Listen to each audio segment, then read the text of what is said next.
Welcome, everyone. Today's presentation is on ICH Q4B, harmonization of Pharmacopeial texts. I'll walk you through the history, the framework, and each annex in detail. By the end of this session, you will understand exactly how Q4B works, what annexes cover, and how to implement them in practice. You can also download the annexes and related documents from description. Let's begin with ICH itself. The International Council for Harmonization was established to unify regulatory requirements across regions. Before ICH, the US, EU, and Japan often had different standards, which slowed down global medicine approvals. ICH has helped streamline development by aligning technical requirements so companies can prepare a single global dossier, saving time and resources. Now, why do we need Q4B specifically? Imagine a company making an injectable. For particulate matter testing, it had to perform United States Pharmacopeia for FDA, Japanese Pharmacopeia 6.07 for Japan, and European Pharmacopeia February 9th, 19 for Europe, 3 almost identical tests.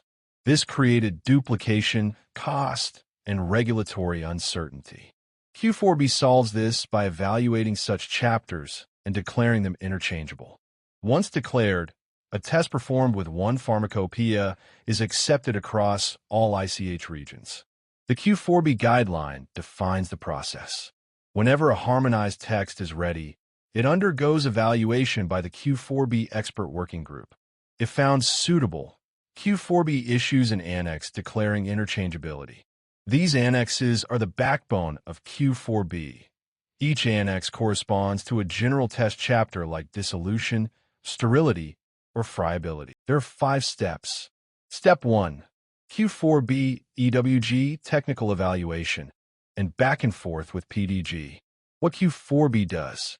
Each ICH party evaluates the PDG package independently for regulatory impact.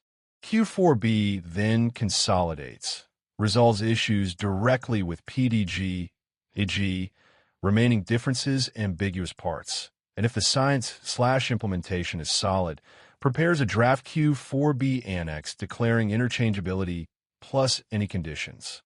Output: a draft topic-specific annex signed off by the Q4B EWG and submitted to the steering committee. Decision gate: are any residual differences implementation neutral, i.e., won't change pass/fail outcomes? If yes, proceed. If not, PDG/Q for iterate. Reality check.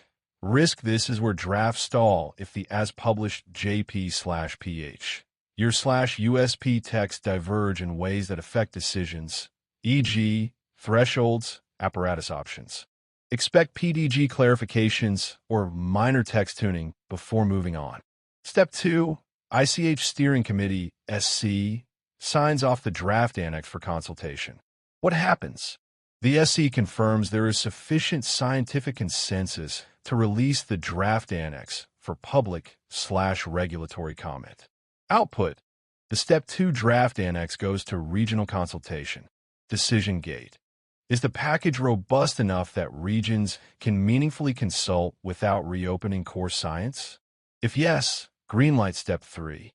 Step 3. Regulatory consultation, the only timeline you can bank on. What happens? Regions conduct public/regulatory consultation. Focus: the Q4B outcome and any conditions.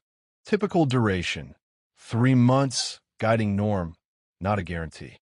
Q4B can revise the annex in response to comments, and then submits a final draft to the SC.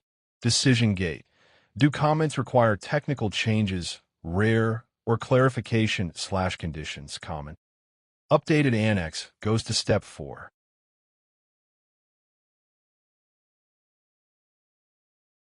Execution tip: this is the last, best chance to ensure the annex's conditions cover practical gaps, e.g., calibration strategies, dossier statements, so implementers don't get tripped by non-harmonized subsections in the compendia.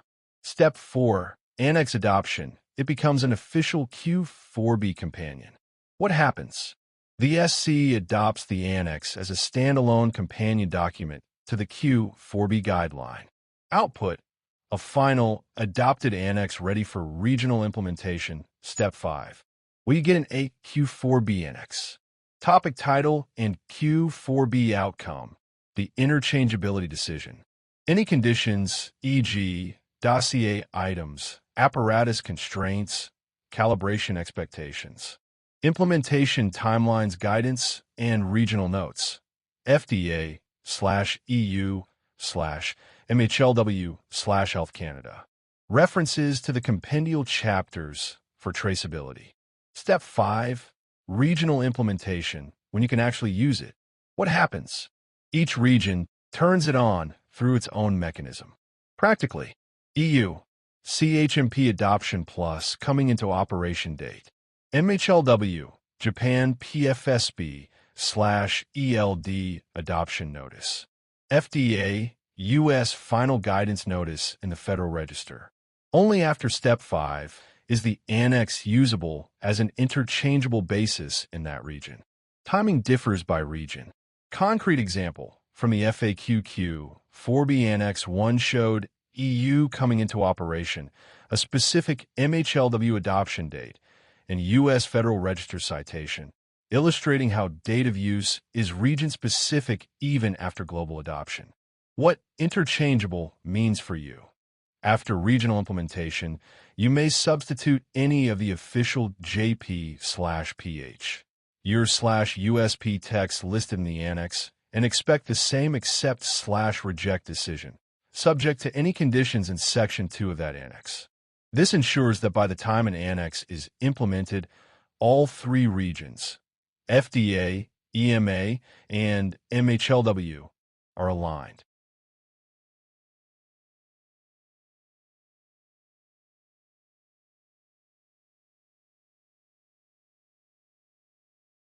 Two groups are central here, PDG and Q4B. The Pharmacopeial discussion group drafts harmonized texts. PDG members are European Pharmacopeia, Japanese Pharmacopeia, and United States Pharmacopeia. WHO is an observer. The Q4B expert working group evaluates those texts and confirms if they are interchangeable for regulatory submissions. In short, PDG produces, Q4B approves. Let's start with annexes that cover basic quality attributes like residue, volume, particulates, friability, sieving, and density. These are fundamental tests for raw materials and dosage forms. Annex 1. This annex covers ASH determination. European Pharmacopeia, February 4th, 14, Japanese Pharmacopeia, 2.44, and United States Pharmacopeia are interchangeable. Conditions include: sample weight must be justified, and the muffle furnace must be calibrated according to GMP. This ensures consistency in detecting inorganic impurities. Annex 2. This annex ensures injectable containers provide adequate volume.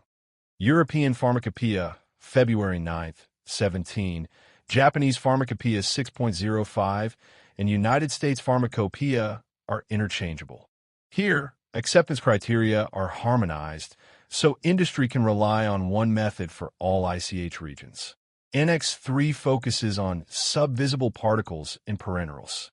pH, your February 9th, 19, JP 6.07, and USP are interchangeable. However, there's one exception. For 100 milliliters products, JP requires stricter limits. FDA, EMA, and Health Canada accept interchangeability even at 100 milliliters. Annex 9. This test checks tablet robustness. pH, your 2.9.7, JP26, and USP are interchangeable. Acceptance criterion is less than or equal to 1% mass loss. This assures tablets won't break during handling and transport. Annex 12 particle size distribution by sieving is covered here. pH, your February 9th, 38, JP 3.04, and USP are interchangeable. There are no harmonized acceptance criteria, but the methods are equivalent across regions. Annex 13. This test checks powder flow and compaction properties. pH, your February 9th, 34, JP 3.01, and USP are interchangeable. Again, no harmonized acceptance criteria. This is key for capsule filling and tablet compression. Next, let's move to dosage form performance. Disintegration, uniformity, and dissolution, crucial for ensuring consistent drug release and therapeutic effect. Annex 5. This annex applies to tablets and capsules up to 18 millimeters, excluding enteric or delayed release forms. pH, your 2.9.1, JP 6.09, and USP are interchangeable. For larger or modified release forms, region-specific rules apply. Annex 6. This ensures dose consistency. pH, your February 9th, 40, JP 6.02, and USP are interchangeable. But FDA does not accept the JP/pH. Your exemption allowing 2% RSD under 25 milligrams per 25%. So for U.S. submissions, content uniformity is stricter. Annex 7. This annex covers basket, paddle, and flow-through methods. pH, your 2.9.3, JP 6.10, USP are interchangeable. Exclusions, media with enzymes, large vessels, 1L, and enteric-coated forms unless accepted regionally. This is one of the most critical tests in Q4B. Now we'll cover sterility and microbiological quality annexes, vital for parenterals and non-sterile products. Annex 8. This ensures sterility of parenterals. pH, your 2.6.1, JP 4.06, and USP are interchangeable. Conditions. Diluents must be neutral. Sampling requires greater than or equal to 20 containers or 2% of the batch. Compliance is critical for patient safety. Annex 4. This checks microbial counts in non-sterile products. pH, your February 6th, 12, JP 4.05I, and USP are interchangeable. There are no harmonized acceptance criteria. Limits depend on product type. Annex 4B. This detects objectionable organisms. pH, your February 6th, 13, JP 4.052, and USP are interchangeable. Critical for non-sterile medicines where safety risks from pathogens must be avoided. Annex 4C. pH, your 5.1.4, JPGI 12, and USP are informational and interchangeable. This annex provides guidance on microbial quality, but is not mandatory. Still, it is highly referenced in regulatory filings. Annex 14. This test is for parenterals. pH, your February 6th, 14, JP 4.01, and USP are interchangeable. Conditions. Any technique can be used, but in case of disputes, the gel clot method is decisive. Reference standards across USP, JP, pH, are calibrated to WHO, making them interchangeable. Finally, 2 annexes for biotech methods, electrophoresis-based techniques. Annex 10. This covers SDS page. pH, your February 2nd, 31, JPGI 23, and USP are interchangeable. No acceptance criteria are harmonized, but methods are aligned for biotechnology-derived products. Annex 11. This includes pH, your February 2nd, 47, JPGI 4, and USP. They are interchangeable, but the FDA may request proof that the method is suitable for a given product. Once an annex is implemented at Step 5, industry can use it, but local procedures matter. FDA may ask for suitability data. EMA applies pH. UR as mandatory. Japan enforces via MHLW notices, and Health Canada aligns with ICH. In addition to annexes, there are support documents. The Q4B presentation, showing history and process. The Q4B FAQ, which clarifies usage, timelines, and even adoption in non-ICH countries. To conclude, Q4B harmonizes 16 annexes across 14 topics. It reduces redundant testing, ensures regulatory confidence, and saves industry time. Your key takeaway: always check the latest Pharmacopeial versions, follow annex-specific conditions, and document justifications and submissions. Thank you for joining this session on ICH Q4B.